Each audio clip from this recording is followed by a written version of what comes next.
Saya akan menjelaskan sedikit tentang peran, fungsi, dan etika perawat dalam keperawatan komunitas. Peran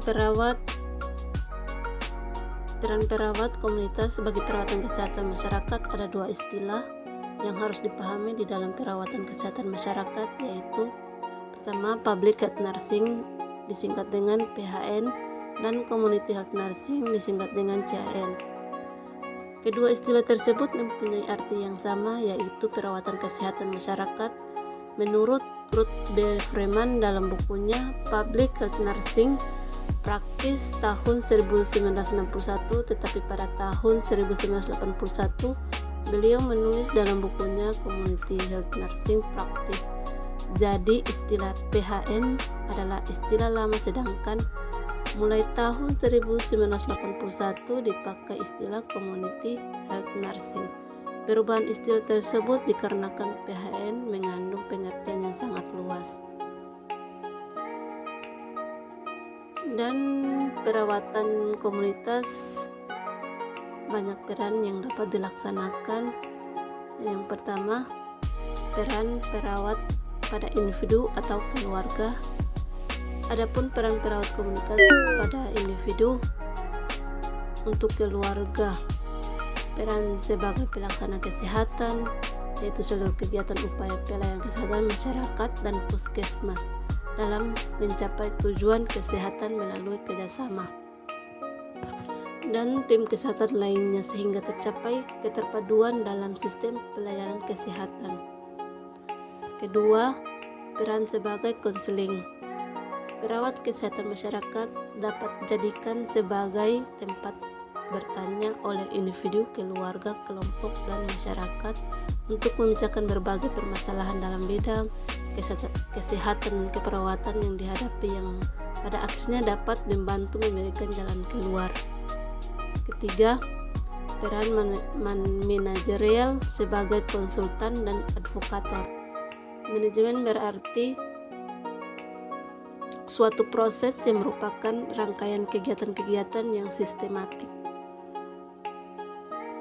Manajemen adalah alat dari administrasi untuk mencapai tujuan. Tugas-tugas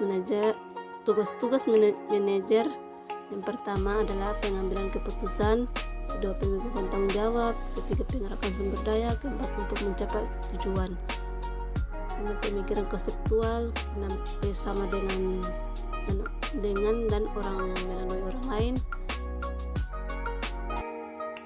ketujuh mediator, politikus, dan diplomat. Keempat, perawat kesehatan masyarakat sekolah permasalahan kesehatan yang dilaksanakan sesuai dengan tahap perkembangan pada anak. Kelima, perawat kesehatan di rumah atau hospice care adalah bagian dari rangkaian perawat kesehatan umum yang disediakan bagi individu, keluarga untuk meningkat atau memelihara dan memulihkan kesehatan guna memaksimalkan kesehatan dan minimalkan penyakit. Definisi fungsi perawat. Definisi fungsi perawat, suatu pekerjaan yang harus dilaksanakan sesuai dengan perannya. Fungsi dapat berubah dari suatu keadaan ke keadaan lain. Fungsi perawat dalam melaksanakan tugasnya. Fungsi perawat yang pertama,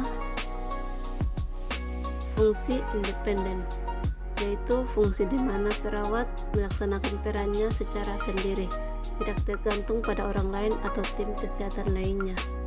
Perawat harus dapat memberikan bantuan terhadap adanya penyimpangan atau tidak terpenuhinya kebutuhan dasar manusia, baik bio, psikososio atau kultural maupun spiritual, mulai dari tingkat individu utuh mencakup seluruh siklus kehidupan. Kedua, fungsi dependen. Fungsi dependen, kegiatan ini dilakukan dan dilaksanakan oleh seorang perawat atas instruksi dari tim kesehatan lainnya. Ketiga, fungsi interdependen.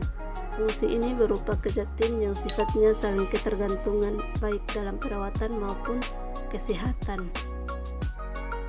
Definisi etik keperawatan komunitas.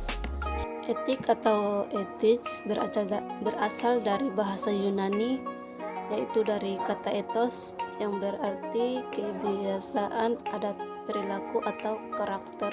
Sedangkan berdasarkan Kamus Webster, etik adalah ilmu yang mempelajari tentang apa yang baik dan buruk secara moral. Maka dari pengertian di atas, etik adalah ilmu tentang kesusilaan yang menentukan bagaimana sepatutnya manusia hidup dalam masyarakat, yang menyangkut aturan-aturan atau prinsip-prinsip yang menentukan tingkah laku yang benar, yaitu baik dan buruk, kewajiban dan tanggung jawab. Jadi, etika adalah berhubungan dengan pertimbangan membuat keputusan terhadap suatu perbuatan karena tidak ada undang-undang atau peraturan yang menegaskan apa yang harus dilakukan moral. Etika keperawatan merupakan alat untuk mengukur perilaku moral dalam keperawatan. Nah, untuk hak atas pelayanan kesehatan merupakan hak untuk mendapat pelayanan atas barang dan jasa kesehatan. Pertama, hak untuk menempatkan pelayanan yang terhormat. Kedua, memperoleh informasi pengobatan yang lengkap. Ketiga, informasi untuk suatu persetujuan.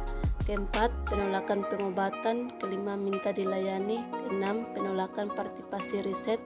Tujuh, kesinambungan pelayanan. Delapan, informasi tentang peraturan. Dasar atau tujuan pemikiran etika. Etika adalah kode perilaku yang berhubungan dengan apa yang baik dan apa yang tidak baik, dengan kewajiban moral, prinsip benar dan salah dalam suatu tindakan didasarkan perilaku yang bersumber pada moral. Sanksi yang diberikan bukan sanksi hukum tetapi sanksi moral. Tujuan pertama untuk satu, menciptakan kepercayaan klien pada perawat. Dua, menciptakan kepercayaan sesama perawat. Ketiga, menciptakan kepercayaan masyarakat pada profesi perawat. Kode etik keperawatan merupakan bagian dari etik kesehatan yang menerapkan nilai etik terhadap bidang pemeliharaan atau pelayanan kesehatan masyarakat. Kode etik keperawatan di Indonesia telah disusun oleh Dewan Pimpinan Pusat Persatuan Perawat Nasional Indonesia melalui Musyawarah Nasional PPNI di Jakarta pada tanggal 29 November 1989. Kedua, prinsip dasar kode etik adalah menghargai hak dan martabat manusia apabila menghadapi situasi yang melibatkan keputusan yang bersifat etis dan moralitas. Perawat hendaknya bertanya pada diri sendiri, bagaimana pengaruh tindakan saya pada klien, bagaimana pengaruh tindakan saya terhadap tim kerja, bagaimana pengaruh tindakan saya terhadap tim diri sendiri, dan bagaimana pengaruh tindakan saya terhadap profesi. Fungsi kode etik. Fungsi kode etik dalam sistem pelayanan kesehatan dan dalam praktik keperawatan. Kode etik sebagai alat untuk menyusun standar praktik profesional merupakan pedoman dalam melaksanakan tindakan dan harus diterima sebagai nilai pribadi bagi anggota profesional. Nah, untuk adik-adik yang baru lulus SMA atau SMK untuk melanjutkan pendidikan di kampus kami di Universitas Pembangunan Indonesia Manado ada 6 fakultas. Yang pertama Fakultas Keperawatan, kedua Fakultas Sosial Politik, ketiga Fakultas Hukum, keempat Fakultas Sastra, kelima Fakultas Teknik, keenam Fakultas Pertanian. Dan untuk yang ketiga untuk melanjutkan S1 atau NERS, bergabunglah dengan kami di kampus Universitas Pembangunan Indonesia Manado atau disebut dengan UNPI. UNPI, Biker, Bikor, Tudukor. Wabillahi taufik walhidayah. Wassalamualaikum